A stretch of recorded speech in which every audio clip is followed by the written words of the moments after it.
AJD React.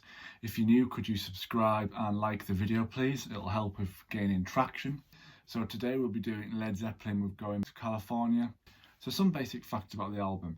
So Led Zeppelin 4 was released in 1971, 50 years ago.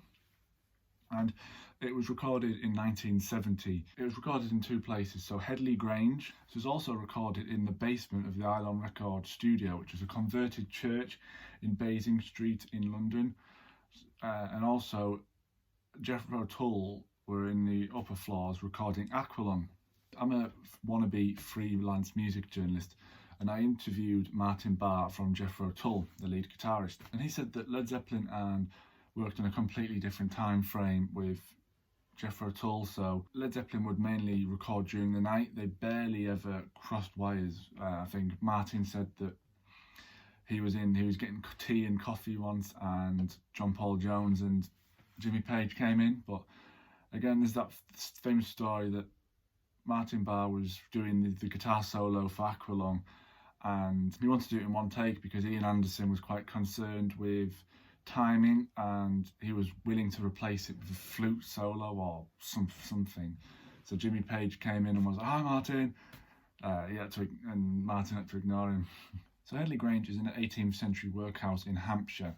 So it was mainly known in the 60s and 70s for it opened as a recording studio. So between Led Zeppelin 3 and Led Zeppelin 4, Jimmy Page took the band to Headley Grange, and they didn't want any distractions. I think Jimmy Page said how there wasn't even a snooker table, there was no bar. So obviously, as a big rock band, this could be quite troublesome. And I think they also stopped touring this year. They didn't want any distractions, just pure work. So on Headley Grange, Jimmy Page said Headley Grange was somewhat run down. The heating didn't work, but it had one major advantage. Other bands had rehearsed there and hadn't any complaints. That's a major issue because you don't want to go somewhere and start locking into the work process and then have to pull out. It clearly worked. There was other inspirations with, so Black Dog, the first song on the album, came from a black Labrador that used to hang outside the gates. So let's get into the song. So Going to California was inspired by Joni Mitchell and Joan Baez, mainly Joni Mitchell from California and the Blue album. Joni Mitchell was Canadian, but she travelled to California. So Robert Plant in an interview said this song is him reflecting on the first years of the group. He was only about 20 and struggling in finding himself in the midst of all the craziness of California, the band and the groupies. So one of the best things about Led Zeppelin is how they can turn traditional folk or blues music into something new, psychedelic and exciting. I mean, so how they take influence from some of the songs, they're crazy. I mean, you'd never think to put them together. So here I'm going to play the original of When the Levee Breaks. So this is by Memphis Minnie, who was a blues singer with her husband in the 20s and 30s. I think it's quite important to also bring back these names of the blues histories because they're almost forgotten now. Whereas if you look how influential they were to the musical, like Bob Dylan, well, if you look at any music in the 60s or 50s, you're going to find the roots in the blues, but you don't really think of the names.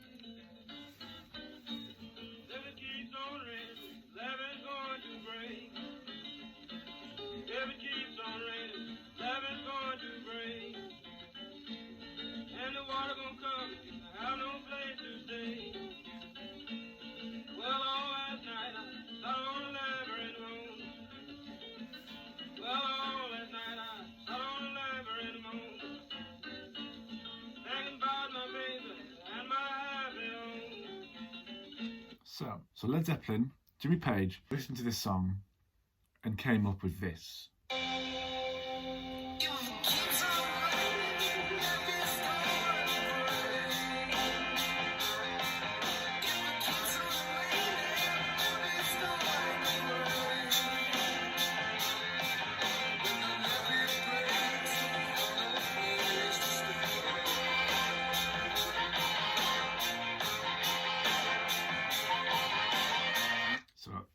How they came up with that, I have no idea. And there's another example here. I think it's so hard to name your favourite Led Zeppelin song, but this could be in top 3, could be Virgin #1, you know.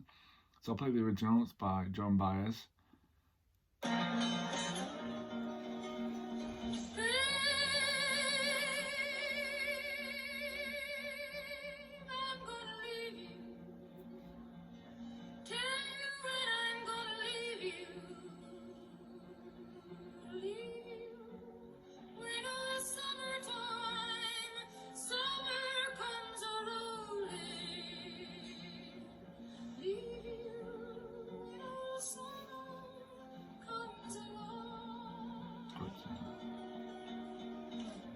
I'm definitely going to have to do a video on Joan Baez.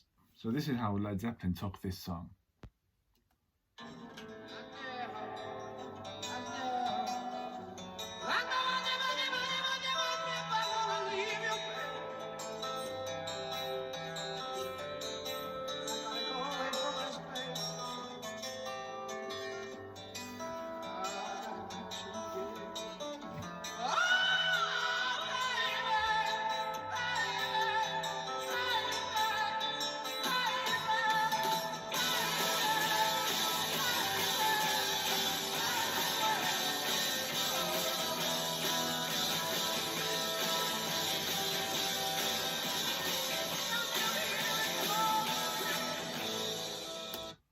One of my favourite songs, that.